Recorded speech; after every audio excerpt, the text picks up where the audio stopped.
नमस्कार। आज हम एक बहुत ही दिलचस्प सफर पे निकलने वाले हैं खुशबू की दुनिया में। इत्र और परफ्यूम ये सिर्फ अच्छी महक नहीं है, इनके पीछे एक पूरा इतिहास है, विज्ञान है और हाँ, भविष्य के बहुत बड़े अवसर भी हैं। तो चलिए इस सुगंधित दुनिया की पड़ताल करते हैं। कभी ऐसा हुआ है कि किसी जानी पहचानी खुशबू ने अचानक से किसी पुरानी याद के दरवाजे खोल दिए हों? जैसे बारिश के बाद मिट्टी की सौंधी सौंधी महक या किसी खास फूल की खुशबू जो किसी अपने की याद दिला दे। जानते हैं, इसे प्रूस्ट इफेक्ट कहते हैं।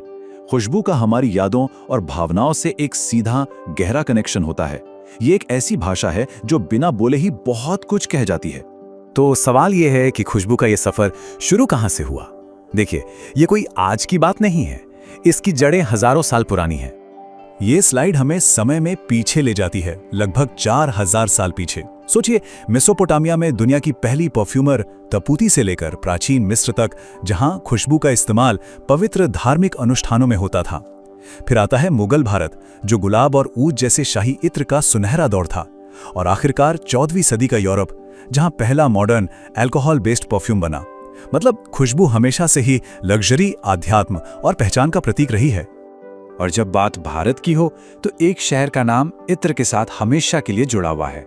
जी हाँ, हम बात कर रहे हैं कन्नौज की। ये लाइन अपने आप में सब कुछ बयां कर देती है। जैसे फ्रांस में परफ्यूम का जिक्र ग्रास के बिना अधूरा है, वैसे ही भारत में इत्र का मतलब ही कन्नौज है।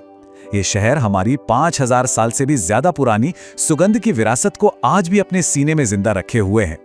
और कन्नौज का असली राज है ये सदियों पुरानी देग भाप का विधि। देखिए, ये सिर्फ एक प्रोसेस नहीं, ये एक कला है।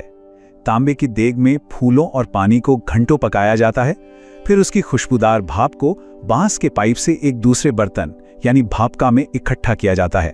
वहां ये भाप चंदन के तेल के ऊपर ठंडी होकर शुद्ध इत्र में बदल जाती है।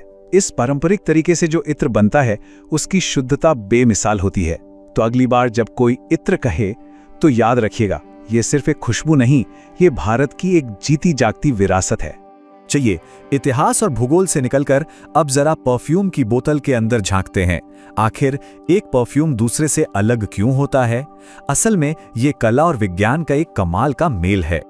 तो सबसे पहली और जरूरी चीज है कॉन्सेंट्रेशन, यानी खुशबू वाले तेल की मात्रा।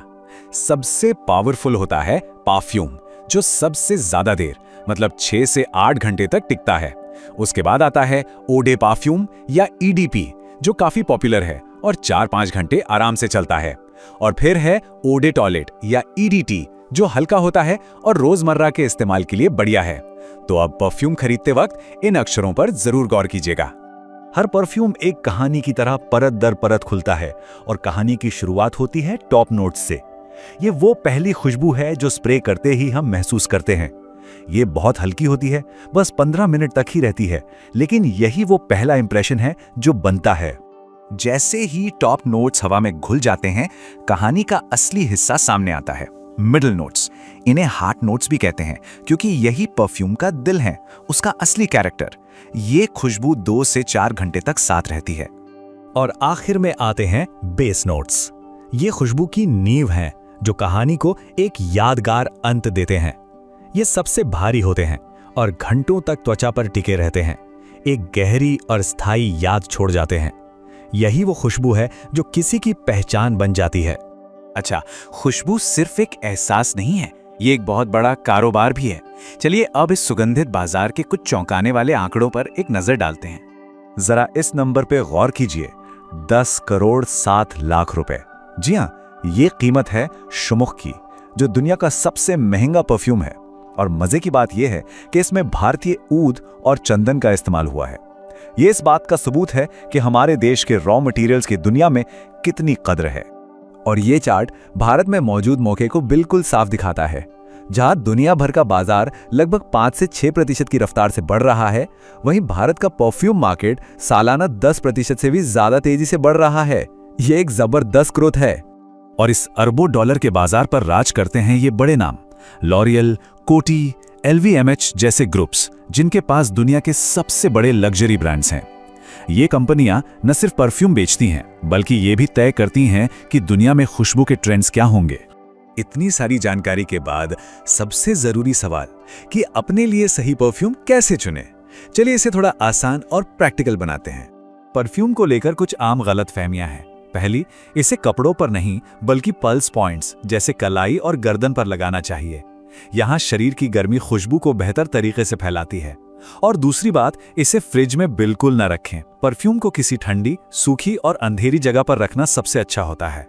और मेड इन इंडिया की बात करें तो आज हमारे पास कई शानदार ब्रांड्स हैं।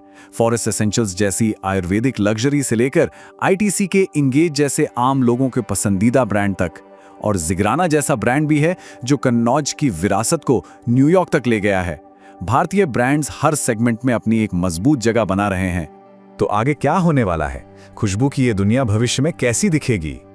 जरा कल्पना कीजिए, एक आर्टिफिशियल इंटेलिजेंस जो सिर्फ किसी के लिए एक अनोखी कस्टमाइज्ड खुशबू तैयार करे।